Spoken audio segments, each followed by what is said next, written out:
ओम शांति।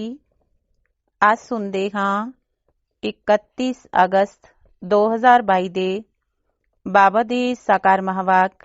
ਬਾਬਾ ਬੋਲੇ, ਮਿੱਠੇ ਬੱਚੇ, ਸਵੇਰੇ ਸਵੇਰੇ ਉੱਠ ਬਾਪ ਨੂੰ ਪਿਆਰ ਨਾਲ ਯਾਦ ਕਰੋ ਤਾਂ ਪੱਥਰ ਬੁੱਧੀ ਤੋਂ ਪਾਰਸ ਬੁੱਧੀ ਬਣ ਜਾਓਗੇ। 2 ਪ੍ਰਸ਼ਨ ਨੇ। ਪਹਿਲਾ ਪ੍ਰਸ਼ਨ, 21 ਜਨਮਾਂ ਦੇ ਲਈ ਮਾਲਾਮਾਲ ਬਣਨ ਦਾ ਸਾਧਨ ਕੀ ਹੈ? 21 ਜਨਮਾਂ ਦੇ ਲਈ ਮਾਲਾਮਾਲ ਬਣਨ ਦਾ ਸਾਧਨ ਕੀ ਹੈ? ਉੱਤਰ, ਅਵਿਨਾਸ਼ੀ ਗਿਆਨ ਰਤਨਾਂ ਦਾ ਦਾਨ ਕਰੋ ਤਾਂ ਮਾਲਾਮਾਲ ਬਣ ਜਾਓਗੇ, ਕਿਉਂਕਿ ਇੱਕ ਇੱਕ ਰਤਨ ਲੱਖਾਂ ਰੁਪਇਆਂ ਦਾ ਹੈ। ਜਿੰਨਾ ਜੋ ਦਾਨ ਕਰੇਗਾ ਬਾਪ ਦੀ ਯਾਦ ਵਿੱਚ ਰਹੇਗਾ, ਓਨਾ ਉਸ ਨੂੰ ਖੁਸ਼ੀ ਦਾ ਪਾਰਾ ਚੜਿਆ ਰਹੇਗਾ। ਦੂਜਾ ਪ੍ਰਸ਼ਨ, ਆਪਣੇ ਤੋਂ ਕੋਈ ਪਾਪ ਕਰਮ ਨਾ ਹੋਵੇ, ਉਸ ਦੇ ਲਈ ਕਿਹੜੀ ਪਰਹੇਜ਼ ਚਾਹੀਦੀ ਹੈ? ਆਪਣੇ ਤੋਂ ਕੋਈ ਪਾਪ ਕਰਮ ਨਾ ਹੋਵੇ, ਉਸ ਦੇ ਲਈ ਕਿਹੜੀ ਪਰਹੇਜ਼ ਚਾਹੀਦੀ ਹੈ? ਉੱਤਰ, ਅੰਨ ਦੀ ਬਹੁਤ ਪਰਹੇਜ਼ ਚਾਹੀਦੀ ਹੈ। ਪਾਪ ਆਤਮਾ ਦਾ ਅੰਨ ਅੰਦਰ ਜਾਣ ਨਾਲ ਉਸ ਦਾ ਅਸਰ ਪੈਂਦਾ ਹੈ। ਹਰ ਇੱਕ ਦੀ ਸਰਕਮਸਟਾਂਸ ਦੇਖ ਬਾਬਾ ਰਾਏ ਦਿੰਦੇ ਨੇ। ਓਮ ਸ਼ਾਂਤੀ। ਕੌਣ ਬੈਠਿਆ ਹੈ, ਕੌਣ ਆਇਆ? ਜੀਵ ਆਤਮਾ ਜਾਣਦੀ ਹੈ ਅਸੀਂ ਸਭ ਆਤਮਾਵਾਂ ਇਸ ਸਮੇਂ ਪਤਿਤ ਹਾਂ। ਖਾਸ ਭਾਰਤ, ਆਮ ਸਾਰੀ ਦੁਨੀਆ, ਸਾਰੇ ਪੁਕਾਰਦੇ ਨੇ, ਹੀ ਪਤਿਤ ਪਾਵਨ ਆਓ।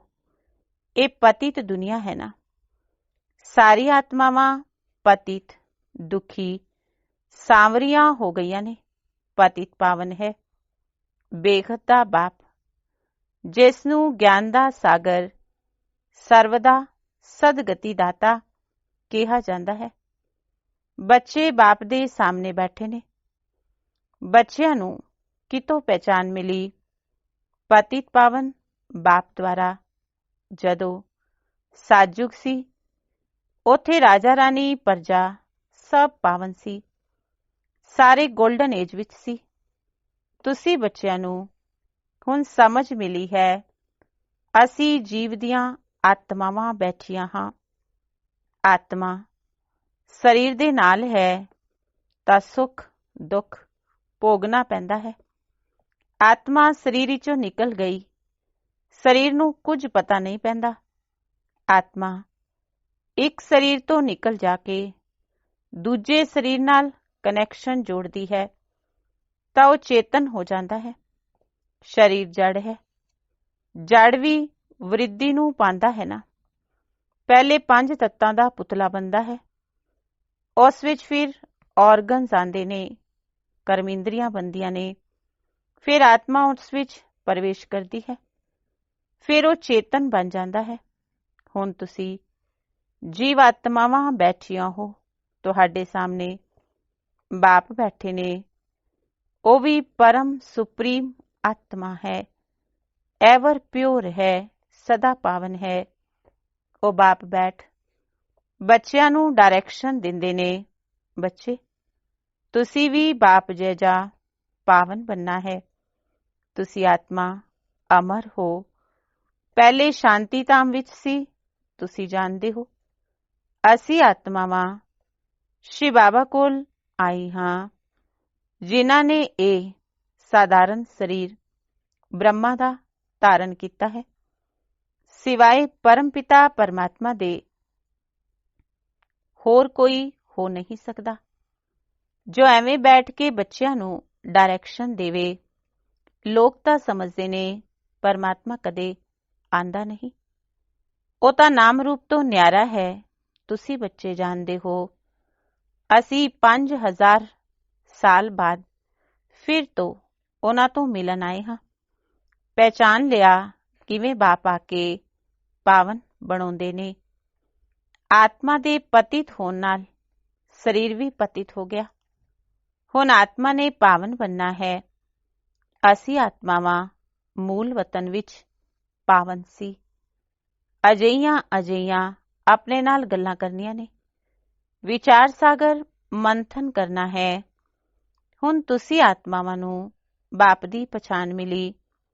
ਅਸੀਂ ਆਤਮਾ ਨਿਰਵਾਣ ਧਾਮ ਵਿੱਚ ਸੀ, ਫਿਰ ਸਾਜੁਗ ਵਿੱਚ ਆਂਦੇ ਹਾਂ ਸੁੱਖ ਦਾ ਪਾਠ ਵਜਾਉਣ ਦੇ ਲਈ। ਤੁਸੀਂ ਆਲ ਰਾਊਂਡਰ ਪਾਠਧਾਰੀ ਹੋ।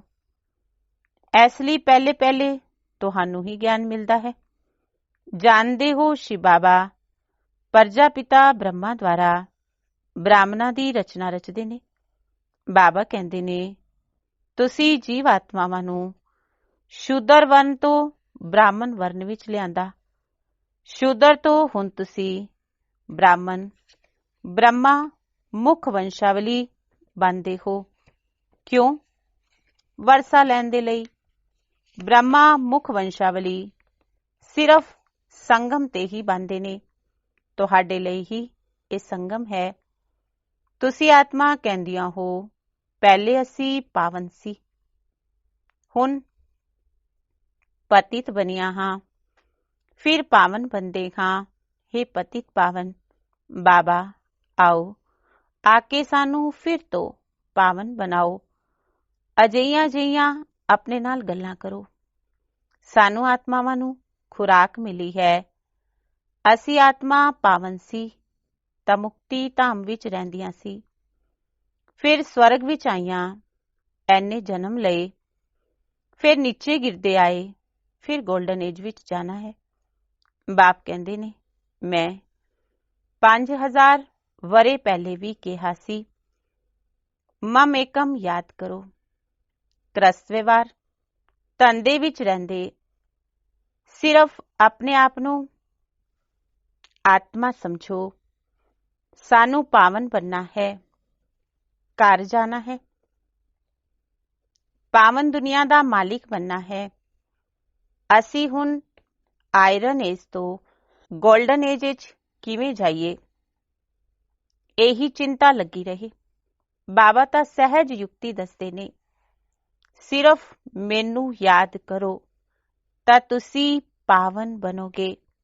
ਗੀਤਾ ਵਿੱਚ 2 ਵਾਰੀ ਇਹ ਮਹਾਵਾਕਿਆ ਹੈ, ਮਨ ਮਨਾ ਭਵ। ਹੇ ਬੱਚੇ, ਦੇ ਅਭਿਮਾਨ ਛੱਡ ਦੋ, ਬਾਪ ਨੂੰ ਯਾਦ ਕਰੋ। ਇਹ ਅਥਾਰਟੀ ਹੈ। ਤੁਹਾਨੂੰ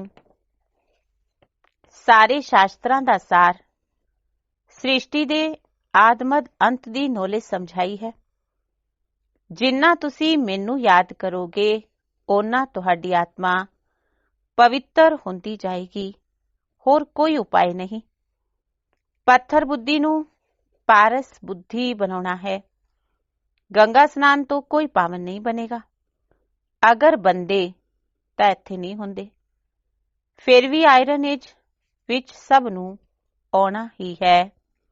ਤਾਂ ਪਹਿਲੇ ਪਹਿਲੇ ਸਵੇਰੇ ਸਵੇਰੇ ਇਸ ਖਿਆਲਾਤ ਵਿੱਚ ਬੈਠਣਾ ਹੈ। ਕਹਿੰਦੇ ਵੀ ਨੇ ਨਾ, ਰਾਮ ਸਿਮਰ ਪ੍ਰਭਾਤ ਮੋਰੇ ਮਨ। ਆਤਮਾ ਕਹਿੰਦੀ ਹੈ, ਹੇ ਮੇਰੀ ਬੁੱਧੀ, ਹੁਣ ਬਾਪ ਨੂੰ ਯਾਦ ਕਰ। ਬੁੱਧੀ ਦਾ ਯੋਗ ਬਾਪ ਨਾਲ ਲਗਾਣਾ ਹੈ। ਹੁਣ ਜਿੰਨਾ ਜੋ ਲਗਾਣਗੇ, ਉਹਨਾਂ ਪੱਥਰ ਤੋਂ ਪਾਰਸ ਬੁੱਧੀ ਬੰਦੇ ਜਾਣਗੇ। ਪਾਰਸ ਬੁੱਧੀ ਬਣਾਉਣ ਵਾਲਾ ਇੱਕ ਬਾਪ ਹੈ।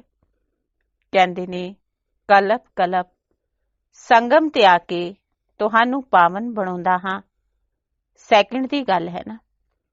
ਜਿਵੇਂ ਡਾਕਟਰ ਲੋਕ ਇਹ ਜੀ ਦਵਾਈ ਦਿੰਦੇ ਨੇ ਜੋ ਫੋੜਾ ਅੰਦਰ ਹੀ ਖਤਮ ਹੋ ਜਾਂਦਾ ਹੈ। ਬਾਬਾ ਕਹਿਣ ਤੁਹਾਨੂੰ ਮੂੰਹ ਤੋਂ ਕੁਝ ਨਹੀਂ ਕਹਿਣਾ, ਹੱਥਾਂ ਪੈਰਾਂ ਨਾਲ ਵੀ ਕੁਝ ਨਹੀਂ ਕਰਨਾ, ਸਿਰਫ ਬੁੱਧੀ ਤੋਂ ਮੈਨੂੰ ਯਾਦ ਕਰਨਾ ਹੈ। ਕੱਲ੍ਹ ਪਹਿਲੇ ਵੀ ਤੁਸੀਂ ਯਾਦ ਕੀਤਾ ਸੀ, ਜਿਸ ਨਾਲ ਤੁਹਾਡੇ ਵਿਕਰਮ ਦਗਧ ਹੋਏ ਸੀ। ਐਵੇਂ ਤੁਹਾਨੂੰ ਸਮਝਾਇਆ ਸੀ, ਹੁਣ ਫਿਰ ਸਮਝਾ ਰਿਹਾ ਹਾਂ। ਹੁਣ ਤੁਸੀਂ ਬਾਪ ਦੀ ਯਾਦ ਵਿੱਚ ਜਦੋਂ ਰਹੋਗੇ ਤਾਂ ਪਾਰਸ ਬੁੱਧੀ ਬਣੋਗੇ। ਬਾਪ ਦੀ ਯਾਦ ਨਾਲ ਹੀ ਪਾਰਸ ਬੁੱਧੀ ਬਣਨਾ ਹੈ। ਬਾਬਾ ਕਹਿਣ ਮੈਂ ਤੁਹਾਡਾ ਪਤਿਤ ਪਾਵਨ ਬਾਪ ਕਲਪ ਕਲਪ ਦੇ ਸੰਗਮ ਤੇ ਆਂਦਾ ਹਾਂ ਸ਼੍ਰੀਮਤ ਦੇਣ। ਹੇ ਮੇਰੇ ਮਿੱਠੇ ਲਾਡਲੇ ਬੱਚੇ, ਆਤਮਾ ਸੁਣਦੀ ਹੈ ਨਾ ਇਹਨਾਂ ਆਰਗਨਸ ਦੁਆਰਾ। ਇਹ ਹੈ ਬ੍ਰਹਮਾ ਮੁਖ ਗਊਮੁਖ ਕਹਿੰਦੇ ਨੇ ਨਾ। ਗਊ ਕੋਈ ਜਾਨਵਰ ਨਹੀਂ, ਇਹ ਗਊ ਮਾਤਾ ਠਹਿਰੀ। ਬ੍ਰਹਮਾ ਵੱਲ ਇਸ਼ਾਰਾ ਕਰਦੇ ਹੋਏ ਬਾਬਾ ਬੋਲੇ, ਇਹ ਗਊ ਮਾਤਾ ਠਹਿਰੀ। ਇਸ ਗਊ ਮੂੰਹ ਤੋਂ ਸੁਣਾਉਂਦੇ ਨੇ। ਮੰਦਰਾਂ ਵਿੱਚ ਯਾਦਗਾਰ ਗਊ ਮੂੰਹ ਦਾ ਦੇ ਦਿੱਤਾ। ਉਹਨਾਂ ਦੇ ਮੁਖ ਤੋਂ ਪਾਣੀ ਨਿਕਲਦਾ ਹੈ, ਉਸ ਨੂੰ ਸਮਝਦੇ ਨੇ ਇਹ ਗਊ ਮੁਖ ਹੈ। ਗੰਗਾ ਦਾ ਜਲ ਸਮਝਦੇ ਨੇ। ਹੁਣ ਤੁਸੀਂ ਜਾਣਦੇ ਹੋ ਇਹ ਗਿਆਨ ਬਾਪ ਇਹਨਾਂ ਦੁਆਰਾ ਦਿੰਦੇ ਨੇ, ਤਾਂ ਇਹ ਗਊ ਮਾਤਾ ਹੋ ਗਈ ਨਾ। ਇਹ ਹੈ ਵੱਡੀ ਮਾਂ, ਇਹਨਾਂ ਦੀ ਕੋਈ ਮਾਤਾ ਨਹੀਂ। ਸਾਕਾਰ ਮੰਮਾ ਦੀ ਵੀ ਇਹੀ ਮਾਤਾ ਹੋਈ ਨਾ। ਬ੍ਰਹਮਾ ਸਾਕਾਰ ਮੰਮਾ ਦੀ ਵੀ ਮਾਤਾ ਹੋਈ। ਤੁਸੀਂ ਸਭ ਮਾਤਾਵਾਂ ਗਊ ਹੋ। ਤੁਹਾਡੇ ਮੂੰਹ ਤੋਂ ਗਿਆਨ ਵਰਸ਼ਾ ਹੁੰਦੀ ਹੈ। ਬਾਕੀ ਪਾਣੀ ਦੀਆਂ ਨਦੀਆਂ ਸਭ ਜਗ੍ਹਾ ਨੇ। ਉਹ ਗੰਗਾ ਪਤਿਤ ਪਾਵਨੀ ਨਹੀਂ ਹੋ ਸਕਦੀ। ਗੰਗਾ ਤੇ ਵੀ ਮੰਦਿਰ ਬਣਾਇਆ ਹੈ, ਜਿੱਥੇ ਦੇਵਤਾ ਦੀ ਮੂਰਤੀ ਹੈ। ਇਹਨਾਂ ਦੇਵਤਾਵਾਂ ਵਿੱਚ ਗਿਆਨ ਨਹੀਂ, ਗਿਆਨ ਤੁਹਾਨੂੰ ਮਿਲਦਾ ਹੈ ਜਿਸ ਤੋਂ ਤੁਸੀਂ ਦੇਵਤਾ ਬਣਦੇ ਹੋ। ਦੇਵਤਾਵਾਂ ਨੂੰ ਗਿਆਨੀ ਨਹੀਂ ਕਹਾਂਗੇ। ਵਿਸ਼ਨੂੰ ਨੂੰ ਅਲੰਕਾਰ ਦਿੰਦੇ ਨੇ, ਵਾਸਤਵ ਵਿੱਚ ਅਲੰਕਾਰ ਨੇ ਤੁਸੀਂ ਬ੍ਰਾਹਮਣਾਂ ਦੇ। ਤੁਸੀਂ ਬੱਚਿਆਂ ਨੂੰ ਸਵਦਰਸ਼ਨ ਚੱਕਰ ਫਿਰਾਣਾ ਹੈ। ਇਸ ਵਿੱਚ ਹਿੰਸਾ ਦੀ ਕੋਈ ਗੱਲ ਨਹੀਂ। ਇਹ ਸਭ ਗਿਆਨ ਦੀਆਂ ਗੱਲਾਂ ਨੇ। ਗਿਆਨ ਦਾ ਸ਼ੰਖ ਵਜਾਣਾ ਹੈ, ਚੱਕਰ ਨੂੰ ਯਾਦ ਕਰਨਾ ਹੈ। ਇਹ ਹੈ ਸਵਦਰਸ਼ਨ ਚੱਕਰ। ਉਹਨਾਂ ਨੇ ਉਸ ਦੇ ਬਦਲੇ ਚਰਖਾ ਰੱਖ ਦਿੱਤਾ। ਕਮਲ ਫੁੱਲ ਸਮਾਨ ਪਵਿੱਤਰ ਤੁਸੀਂ ਇੱਥੇ ਬੰਨਣਾ ਹੈ। ਗਦਾ ਵੀ ਗਿਆਨ ਦੀ ਹੈ, ਜਿਸ ਨਾਲ ਮਾਇਆ ਤੇ ਜਿੱਤ ਪਾਣੀ ਹੈ। ਇਹ ਸਭ ਤੁਹਾਡੇ ਅਲੰਕਾਰ ਨੇ। ਤੁਸੀਂ ਜਾਣਦੇ ਹੋ ਇਹ ਹੈ ਨਰਕ। ਸਵਰਗ ਉਸ ਤਰਫ ਖੜਾ ਹੈ। ਅਸੀਂ ਸੰਗਮ ਤੇ ਹਾਂ। ਇੱਕ ਤਰਫ ਹੈ ਮੈਲਾ ਪਾਣੀ, ਦੂਜੀ ਤਰਫ ਹੈ ਚੰਗਾ ਪਾਣੀ। ਉਸ ਦਾ ਸੰਗਮ ਹੁੰਦਾ ਹੈ ਜੋ ਜਾ ਕੇ ਦੇਖਦੇ ਨੇ। ਇਹ ਹੈ ਗਿਆਨ ਸਾਗਰ, ਪਰਮ ਪਿਤਾ ਪਰਮਾਤਮਾ।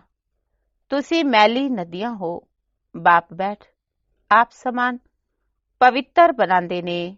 ਬਾਪ ਨੂੰ ਯਾਦ ਕਰੋ, ਸਵਦਰਸ਼ਨ ਚੱਕਰ ਫਿਰਾਓ। ਇਸ ਵਿੱਚ ਕਿਰਪਾ ਆਦਿ ਦੀ ਕੋਈ ਗੱਲ ਨਹੀਂ। ਟੀਚਰ ਨੂੰ ਕਦੇ ਨਹੀਂ ਕਹਾਂਗੇ ਕਿ ਮਾਸਟਰ ਜੀ ਸਾਡੇ ਤੇ ਕੁਝ ਕਿਰਪਾ ਕਰੋ ਤਾਂ ਕਿ ਅਸੀਂ ਉੱਚਾ ਪਦ ਪਾਈਏ। ਟੀਚਰ ਤਾਂ ਕਹਿਣਗੇ ਪੜ੍ਹੋ। ਬਾਬਾ ਤਾਂ ਕਹਿੰਦੇ ਨੇ ਮੈਂ ਸਭ ਨੂੰ ਇੱਕ ਜਿਹਾ ਪੜ੍ਹਾਉਂਦਾ ਹਾਂ। ਤੁਸੀਂ ਕਹਿੰਦੇ ਹੋ ਪਤਿਤ ਪਾਵਨ ਆਓ, ਆ ਕੇ ਸਾਨੂੰ ਪਾਵਨ ਬਣਾਓ। ਤੁਸੀਂ ਇਸ ਡਰਾਮਾ ਦੇ ਐਕਟਰ ਹੋ। ਡਰਾਮਾ ਦੇ ਆਦਿ ਮੱਧ ਅੰਤ ਕ੍ਰੀਏਟਰ ਡਾਇਰੈਕਟਰ ਦਾ ਪਤਾ ਨਹੀਂ। ਤੁਸੀਂ ਤਾਂ ਪੱਥਰ ਬੁੱਧੀ ਹੋ। ਹੁਣ ਤੁਸੀਂ ਬੱਚੇ ਬਾਪ ਨੂੰ ਜਾਣਨ ਨਾਲ ਪਾਰਸ ਬੁੱਧੀ ਬਣ ਜਾਂਦੇ ਹੋ। ਬਾਬਾ ਕਹਿਣ ਸਵੇਰੇ ਸਵੇਰੇ ਸਿਰਫ ਅੱਧਾ ਪੌਣਾ ਘੰਟਾ ਬੈਠ ਕੇ ਵਿਚਾਰ ਸਾਗਰ ਮੰਥਨ ਕਰੋ। ਪੁਆਇੰਟ ਤਾਂ ਤੁਹਾਨੂੰ ਬਹੁਤ ਸੁਣਾਉਂਦੇ ਨੇ। ਉਹਨਾਂ ਨੇ 18 ਅਧਿਆਏ ਬਣਾ ਦਿੱਤੇ ਗੀਤਾ ਵਿੱਚ। ਭਗਤੀ ਮਾਰਗ ਵਿੱਚ ਡਰਾਮਾ ਅਨੁਸਾਰ ਇਹ ਸ਼ਾਸਤਰ ਆਦਿ ਹੋਣਗੇ। ਹੁਣ ਤੁਸੀਂ ਬੱਚਿਆਂ ਨੂੰ ਪੁਰਸ਼ਾਰਥ ਕਰਨਾ ਹੈ। ਅੰਮ੍ਰਿਤ ਵੇਲੇ ਉੱਠ ਆਪਣੇ ਆਪ ਨਾਲ ਗੱਲਾਂ ਕਰਨੀਆਂ ਨੇ। ਹੁਣ ਸਾਨੂੰ ਬਾਪ ਨੂੰ ਯਾਦ ਕਰਕੇ ਪਾਵਨ ਬਣਨਾ ਹੈ। ਮਾਲਾ ਦਾ ਦਾਣਾ ਬਣਨਾ ਹੈ। ਬਾਪ ਦੀ ਯਾਦ ਨਾਲ ਪਵਿੱਤਰ ਬਣਾਂਗੇ। ਜਿੰਨਾ ਪਵਿੱਤਰ ਬਣਾਵਾਂਗੇ ਉਹਨਾਂ ਖੁਸ਼ੀ ਦਾ ਪਾਰਾ ਚੜ੍ਹਦਾ ਜਾਏਗਾ। ਇਹ ਅਵਿਨਾਸ਼ੀ ਗਿਆਨ ਰਤਨਾ ਦਾ ਦਾਨ ਹੋਰਾਂ ਨੂੰ ਵੀ ਦੇਣਾ ਹੈ। ਸਾਹੂਕਾਰ ਲੋਕ ਦਾਨ ਪੁੰਨ ਕਰਦੇ ਨੇ ਨਾ। ਤੁਸੀਂ ਹੋ ਅਵਿਨਾਸ਼ੀ ਗਿਆਨ ਰਤਨਾ ਦੇ ਦਾਨੀ। ਇੱਕ ਇੱਕ ਰਤਨ ਲੱਖਾਂ ਦੀ ਵੈਲਿਊ ਦਾ ਹੈ। ਤੁਸੀਂ ਜਿੰਨਾ ਪਵਿੱਤਰ ਬੰਦੇ ਹੋ 21 ਜਨਮਾਂ ਦੇ ਲਈ ਮਾਲਾਮਾਲ ਹੋ ਜਾਂਦੇ ਹੋ। ਤੁਸੀਂ ਜਦੋਂ ਪਾਰਸ ਬੁੱਧੀ ਸੀ, ਸੁਖ ਸ਼ਾਂਤੀ ਸੰਪत्ति ਸਭ ਕੁਝ ਸੀ। ਹੁਣ ਪੱਥਰ ਬੁੱਧੀ ਹੋਏ ਸਭ ਕੁਝ ਖਤਮ ਹੋ ਗਿਆ। ਹੁਣ ਬਾਪ ਕਹਿੰਦੇ ਨੇ ਆਪਣੇ ਆਪ ਨੂੰ ਆਤਮਾ ਨਿਸ਼ਚੈ ਕਰ। ਸਵੇਰੇ ਉੱਠਣ ਦਾ ਅਭਿਆਸ ਪਾਓ। ਸਵੇਰ ਦਾ ਸਮੇਂ ਬਹੁਤ ਚੰਗਾ ਹੈ। ਅੰਧੇਰੀ ਰਾਤ ਵਿੱਚ ਮਨੁੱਖ ਘੋਰ ਪਾਪ ਕਰਦੇ ਨੇ। ਹੁਣ ਤੁਹਾਨੂੰ ਪਾਵਨ ਬਣਨਾ ਹੈ। ਤੁਸੀਂ 100% ਨਿਰਵਿਕਾਰੀ ਸੀ। ਹੁਣ ਆਤਮਾ ਵਿੱਚ ਆ ਕੇ ਖਾਦ ਪੈ ਗਈ, ਉਹ ਨਿਕਲੇਗੀ ਕਿਵੇਂ? ਯੋਗ ਭੱਠੀ ਨਾਲ, ਯੋਗ ਅਗਨੀ ਨਾਲ। ਇਸ ਗਿਆਨ ਤੇ ਯੋਗ ਦੀ ਸਮਝਾਣੀ ਦਾ ਵਿਨਾਸ਼ ਨਹੀਂ ਹੁੰਦਾ। ਥੋੜਾ ਵੀ ਕੋਈ ਸੁਨੇਗਾ, ਪਰਜਾ ਵਿੱਚ ਜ਼ਰੂਰ ਆ ਜਾਏਗਾ। ਬਾਪ ਤਾਂ ਕਹਿੰਦੇ ਨੇ, ਬੱਚੇ ਪੂਰਾ ਵਰਸਾ ਲੋ ਨਾ, ਕਲਪ ਪਹਿਲੇ ਮੁਆਫਿਕ। ਉਹੀ ਰਾਜਾ, ਉਹੀ ਪਰਜਾ ਆਦਿ ਬਣਨਗੇ। ਅਗਿਆਨ ਕਾਲ ਵਿੱਚ ਵੀ ਦਾਨ ਪੁੰਨ ਕਰਦੇ ਨੇ, ਰਾਜਾਈ ਘਰ ਵਿੱਚ ਜਾ ਕੇ ਜਨਮ ਲੈਂਦੇ ਨੇ। ਕੋਈ ਕਰਮਾਂ ਅਨੁਸਾਰ ਗਰੀਬ ਦੇ ਘਰ ਵਿੱਚ ਵੀ ਜਨਮ ਲੈਂਦੇ ਨੇ। ਬਾਪ ਬੈਠ ਇਸ ਸਮੇਂ ਕਰਮ, ਵਿਕਰਮ, ਅਕਰਮ ਦੀ ਗਤੀ ਸਮਝਾਉਂਦੇ ਨੇ। ਸਾਜਯੁਗ ਵਿੱਚ ਕਰਮ ਅਕਰਮ ਹੋ ਜਾਂਦਾ ਹੈ, ਕਿਉਂਕਿ ਮਾਇਆ ਨਹੀਂ। ਇੱਥੇ ਹੈ ਰਾਵਣ ਰਾਜ, ਉੱਥੇ ਹੈ ਰਾਮ ਰਾਜ। ਹੁਣ ਰਾਵਣ ਰਾਜ ਦਾ ਵਿਨਾਸ਼ ਹੋ, ਸਾਜਯੁਗ ਦੀ ਸਥਾਪਨਾ ਹੋ ਰਹੀ ਹੈ। ਬਾਬਾ ਤਾਂ ਬਹੁਤ ਚੰਗੀ ਤਰ੍ਹਾਂ ਸਮਝਾਉਂਦੇ ਨੇ। ਕੰਨਿਆਵਾਂ ਨੂੰ ਚੰਗੀ ਤਰ੍ਹਾਂ ਸਮਝਾਉਣਾ ਚਾਹੀਦਾ ਹੈ, ਬੰਧਨ ਮੁਕਤ ਨੇ ਨਾ।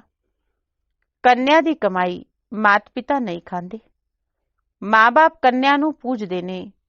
ਕੰਨਿਆ ਜਦੋਂ ਵਿਕਾਰੀ ਬਣ ਜਾਂਦੀ ਹੈ, ਸਭ ਦੇ ਅੱਗੇ ਮੱਥਾ ਟੇਕਣਾ ਪੈਂਦਾ ਹੈ।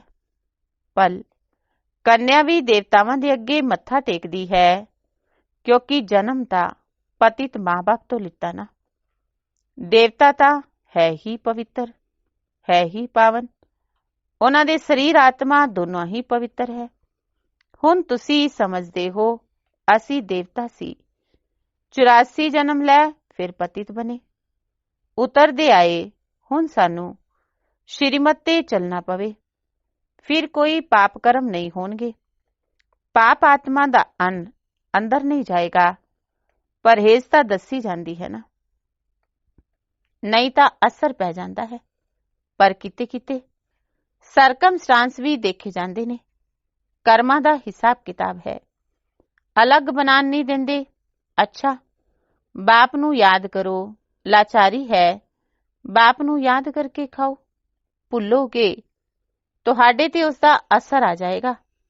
ਬਾਪ ਨੂੰ ਯਾਦ ਕਰਨ ਤੇ ਨਜ਼ਦੀਕ ਹੁੰਦੇ ਜਾਓਗੇ। ਹੁਣ ਤਾਂ ਸਨਮੁਖ ਬੈਠੇ ਹੋ। ਬਾਬਾ ਡਾਇਰੈਕਟ ਸਮਝਾਉਂਦੇ ਨੇ, ਹੇ ਬੱਚੇ, ਹੇ ਬੱਚੇ ਕਹਿ ਕੇ ਗੱਲ ਕਰਦੇ ਨੇ। ਇੱਕ ਬਾਪ ਨੂੰ ਯਾਦ ਕਰਨਾ ਹੈ, ਫਿਰ ਕਰੋ ਨਾ ਕਰੋ ਤੁਹਾਡੀ ਮਰਜ਼ੀ। ਜੋ ਕਰੇਗਾ ਸੋ ਪਾਏਗਾ ਜ਼ਰੂਰ, ਸਿੱਧੀ ਜੀ ਗੱਲ ਹੈ। ਬਾਬਾ ਨੇ ਕਿਹਾ, ਅਲੱਗ ਨਹੀਂ ਬਣਾ ਸਕਦੇ। ਕਿਸੇ ਦੇ ਹੱਥ ਦਾ ਖਾਣਾ ਪੈਂਦਾ ਹੈ ਤਾਂ ਬਾਬਾ ਨੂੰ ਯਾਦ ਕਰਕੇ ਬੜੇ ਪਿਆਰ ਨਾਲ ਖਾਓ। ਬਾਬਾ ਤਾਂ ਤਰੀਕਾ ਦੱਸ ਰਹੇ ਨੇ, ਫਿਰ ਕਰੇ ਨਾ ਕਰੇ ਉਹ ਮਰਜ਼ੀ, ਸਿੱਧੀ ਜੀ ਗੱਲ ਹੈ। ਇਹ ਤਾਂ ਸਮਝ ਗਏ ਹੋ ਨਾ। ਇਹ ਹੌਸਪੀਟਲ ਹੈ, ਹੈਲਥ ਵੈਲਥ ਦੀ ਯੂਨੀਵਰਸਿਟੀ ਵੀ ਹੈ। ਇਸ ਵਿੱਚ ਸਿਰਫ 3 ਪੈਰ ਪ੍ਰਿਥਵੀ ਦੇ ਚਾਹੀਦੇ ਨੇ। ਬਸ ਬੇਹੱਦ ਦਾ ਬਾਪ ਦੇਖੋ ਕਿਵੇਂ ਪੜ੍ਹਾਉਂਦੇ ਨੇ। ਕਿੰਨਾ ਨਿਰਹੰਕਾਰੀ ਬਾਪ ਹੈ। ਪਤਿਤ ਸਰੀਰ, ਪਤਿਤ ਦੁਨੀਆ ਵਿੱਚ ਬੈਠ ਤੁਸੀਂ ਬੱਚਿਆਂ ਤੋਂ ਕਿੰਨੀ ਮਿਹਨਤ ਕਰ ਰਹੇ ਨੇ। ਬੱਚੇ ਫਿਰ ਤੋਂ ਤੁਸੀਂ ਆਪਣਾ ਵਰਸਾ ਲੈ ਲਓ। ਅਸੀਂ ਸਾਕਸ਼ੀ ਹੋ ਵੇਖ ਰਹੇ ਹਾਂ, ਕੌਣ ਕੌਣ ਚੰਗਾ ਪੁਰਸ਼ਾਰਥ ਕਰ ਰਹੇ ਨੇ। ਇਸ ਵਿੱਚ 3 ਪੈਰ ਪ੍ਰਿਥਵੀ ਚਾਹੀਦੀ ਹੈ। ਕਲਕੱਤਾ ਵਿੱਚ ਵੀ ਸੈਂਟਰ ਨੇ, ਕਿੰਨਿਆਂ ਦਾ ਕਲਿਆਣ ਹੋ ਰਿਹਾ ਹੈ। ਜੋ ਆਪਸ ਵਿੱਚ ਮਿਲ ਕੇ ਸੈਂਟਰ ਚਲਾਉਂਦੇ ਨੇ, ਉਹਨਾਂ ਨੂੰ ਵੀ ਪਦ ਮਿਲ ਜਾਂਦਾ ਹੈ। ਕਲਾਸ ਜਿੰਨਾ ਕਮਰਾ ਹੋਵੇ, ਜਿਸ ਵਿੱਚ ਸਾਰੇ ਬੈਠ ਕੇ ਕਲਾਸ ਸੁਣ ਸਕਣ। ਬਸ ਸਾਨੂੰ ਤਾਂ ਗੋਲਡਨ ਏਜ ਵਿੱਚ ਜਾਣਾ ਹੈ। ਸਿਵਾਏ ਬਾਪ ਦੀ ਯਾਦ ਦੇ ਹੋਰ ਕੋਈ ਉਪਾਏ ਹੀ ਨਹੀਂ ਹੈ। ਬਾਬਾ ਕਹਿਣ, ਬੱਚੇ ਆਪਣਾ ਤੇ ਦੂਜਿਆਂ ਦਾ ਕਲਿਆਣ ਕਰਨਾ ਹੈ। ਤੁਸੀਂ ਹੌਸਪੀਟਲ ਖੋਲੋ, ਤੁਹਾਨੂੰ ਇੱਥੋਂ ਬਹੁਤਿਆਂ ਦੀ ਆਸ਼ੀਰਵਾਦ ਮਿਲੇਗੀ। ਮਨੁੱਖ ਕਾਲਜ ਖੋਲਦੇ ਨੇ ਹੋਰਾਂ ਦੇ ਲਈ, ਖੁਦ ਤਾਂ ਨਹੀਂ ਪੜ੍ਹਦੇ। ਉਹਨਾਂ ਨੂੰ ਦੂਜੇ ਜਨਮ ਵਿੱਚ ਚੰਗੀ ਵਿੱਦਿਆ ਮਿਲ ਜਾਂਦੀ ਹੈ। ਬਾਪ ਕਹਿੰਦੇ ਨੇ, ਚਾਹੇ ਗਰੀਬ ਹੋਵੇ ਚਾਹੇ ਸਾਹੂਕਾਰ, 3 ਪੈਰ ਪ੍ਰਿਥਵੀ ਦਾ ਪ੍ਰਬੰਧ ਹੋਵੇ, ਜਿਸ ਵਿੱਚ ਬੈਠ ਗਿਆਨ ਤੇ ਯੋਗ ਸਿਖਾਓ। ਪੱਥਰ ਤੇ ਪਾਰਸ ਬਣਾਓ। ਕਹਿੰਦੇ ਨੇ ਭਾਈ ਭੈਣ ਬਣਾ ਦਿੰਦੇ ਨੇ। ਬਾਬਾ ਕਹਿਣ, ਕਈ ਕਹਿੰਦੇ ਨੇ ਇੱਥੇ ਤਾਂ ਭਾਈ ਭੈਣ ਬਣਾ ਦਿੰਦੇ ਨੇ। ਵਿਸ਼ ਦਾ ਵਰਸ਼ਾ ਛੁਡਾਉਂਦੇ ਹੋ ਨਾ। ਫਿਰ ਕਹਿੰਦੇ ਦੁਨੀਆ ਕਿਵੇਂ ਚੱਲੇਗੀ? ਇਹ ਤਾਂ ਤੁਸੀਂ ਬੱਚੇ ਜਾਣਦੇ ਹੋ। ਉੱਥੇ ਦੁਨੀਆ ਵਿੱਚ ਕੋਈ ਭੋਗ ਬਲ ਦੀ ਗੱਲ ਨਹੀਂ। ਉੱਥੇ ਤਾਂ ਯੋਗ ਬਲ ਨਾਲ ਬੱਚੇ ਪੈਦਾ ਹੁੰਦੇ ਨੇ। ਹੁਣ ਤੁਸੀਂ ਉਸ ਨਵੇਂ ਵਿਸ਼ਵ ਦਾ ਮਾਲਿਕ ਬੰਦੇ ਹੋ। ਅੱਛਾ ਮਿੱਠੇ ਮਿੱਠੇ ਸਿੱਕਿਲ ਦੇ ਬੱਚਿਆਂ ਪ੍ਰਤੀ ਮਾਤ ਪਿਤਾ ਬਾਪ ਦਾਦਾ ਦਾ ਯਾਦ ਪਿਆਰ ਤੇ ਗੁੱਡ ਮਾਰਨਿੰਗ। ਰੂਹਾਨੀ ਬਾਪ ਦੀ ਰੂਹਾਨੀ ਬੱਚਿਆਂ ਨੂੰ ਨਮਸਤੇ। ਰੂਹਾਨੀ ਬੱਚਿਆਂ ਦੀ ਰੂਹਾਨੀ ਬਾਪ ਦਾਦਾ ਨੂੰ ਨਮਸਤੇ ਨਮਸਤੇ ਨਮਸਤੇ ਜੀ। ਧਾਰਨਾ ਦੇ ਲਈ ਮੁੱਖ ਸਾਰ। ਪਹਿਲੀ ਧਾਰਨਾ ਹੈ ਸਵੇਰੇ ਉੱਠਣ ਦਾ ਅਭਿਆਸ ਪਾਉਣਾ ਹੈ। ਸਵੇਰੇ ਸਵੇਰੇ ਉੱਠ ਵਿਚਾਰ ਸਾਗਰ ਮੰਥਨ ਜ਼ਰੂਰ ਕਰਨਾ ਹੈ। ਅੱਧਾ ਪੌਣਾ ਘੰਟਾ ਵੀ ਬੈਠ ਕੇ ਆਪਣੇ ਆਪ ਨਾਲ ਗੱਲਾਂ ਕਰਨੀਆਂ ਨੇ। ਬੁੱਧੀ ਨੂੰ ਗਿਆਨ ਨਾਲ ਭਰਪੂਰ ਕਰਨਾ ਹੈ। ਦੂਜਾ ਬਹੁਤਿਆਂ ਦੀ ਆਸ਼ੀਰਵਾਦ ਲੈਣ ਦੇ ਲਈ 3 ਪੈਰ ਪ੍ਰਿਥਵੀ ਤੇ ਕਾਲਜ ਹਸਪੀਟਲ ਖੋਲ ਦੇਣੀ ਹੈ। ਬਾਪ ਸਮਾਨ ਨਿਰਹੰਕਾਰੀ ਬਣ ਸੇਵਾ ਕਰਨੀ ਹੈ। ਵਰਦਾਨ ਹੈ ਚਾਰਾਂ ਹੀ ਸਬਜੈਕਟ ਵਿੱਚ ਹਰ ਰੋਜ਼ ਕੋਈ ਨਾ ਕੋਈ ਨਵੀਨਤਾ ਦਾ ਅਨੁਭਵ ਕਰਨ ਵਾਲੇ ਤੀਵਰ ਪੁਰਸ਼ਾਰਥੀ ਭਵ। ਚਾਰੋਂ ਹੀ ਸਬਜੈਕਟ ਵਿੱਚ ਹਰ ਰੋਜ਼ ਕੋਈ ਨਾ ਕੋਈ ਨਵੀਨਤਾ ਦਾ ਅਨੁਭਵ ਕਰਨ ਵਾਲੇ ਤੀਵਰ ਪੁਰਸ਼ਾਰਥੀ ਭਵ। ਗਿਆਨ ਵਿੱਚ ਨਵੀਨਤਾ ਦਾ ਅਰਥ ਹੈ ਸਮਝਦਾਰ ਬਣ ਕੇ ਚੱਲਣਾ। ਅਰਥਾਤ ਜੋ ਆਪਣੇ ਵਿੱਚ ਕਮੀ ਹੈ ਉਸ ਨੂੰ ਖਤਮ ਕਰਦੇ ਜਾਣਾ। ਯੋਗ ਦੇ ਪ੍ਰਯੋਗ ਨਾਲ ਨਵੀਨਤਾ ਅਰਥਾਤ ਉਸ ਦੀ ਪਰਸੈਂਟੇਜ ਨੂੰ ਵਧਾਣਾ। ਐਵੇਂ ਹੀ ਚਾਰੋਂ ਸਬਜੈਕਟ ਵਿੱਚ ਸਵ ਦੀ ਪ੍ਰਗਤੀ ਵਿੱਚ ਨਵੀਨਤਾ, ਵਿਧੀ ਵਿੱਚ ਨਵੀਨਤਾ, ਪ੍ਰਯੋਗ ਵਿੱਚ ਨਵੀਨਤਾ, ਸੇਵਾ ਵਿੱਚ ਨਵੀਨਤਾ। ਚਾਰੋਂ ਹੀ ਸਬਜੈਕਟ ਵਿੱਚ ਸਵ ਦੀ ਪ੍ਰਗਤੀ ਵਿੱਚ ਨਵੀਨਤਾ, ਵਿਧੀ ਵਿੱਚ ਨਵੀਨਤਾ, ਪ੍ਰਯੋਗ ਵਿੱਚ ਨਵੀਨਤਾ, ਸੇਵਾ ਵਿੱਚ ਨਵੀਨਤਾ, ਹੋਰਾਂ ਨੂੰ ਸਹਿਜ ਯੋਗੀ ਬਣਾਉਣ ਵਾ ਪਰਸੈਂਟੇਜ बढ़ाਉਣ ਵਿੱਚ ਨਵੀਨਤਾ ਦਾ ਅਨੁਭਵ ਕਰਨਾ ਮਾਨਾ ਤੀਵਰ ਪੁਰਸ਼ਾਰਥੀ ਬਣਨਾ।